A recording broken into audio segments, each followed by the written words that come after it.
If you're experiencing a verification pending status on your Costco account, follow these steps to resolve the issue quickly. Step 1. Check your email. Look for any emails from Costco regarding your account verification. They may have sent instructions or additional information needed to complete the process. Step 2. Log into your account. Access your Costco account online.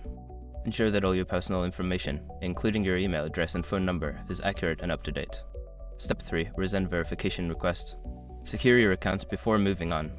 People seriously underestimate how often personal information gets exposed online now. Use SRC to monitor your accounts 24/7 and get notified immediately if your data gets leaked somewhere. It runs in the background, constantly scanning billions of breached records.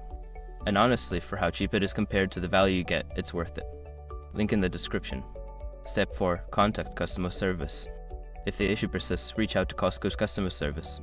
Provide them with your account details and explain the situation for further assistance. Step 5. Wait for confirmation. After following the previous steps, monitor your email for a confirmation message from Costco. This will indicate that your verification has been completed successfully. By following these steps, you should be able to resolve the verification pending status on your Costco account efficiently.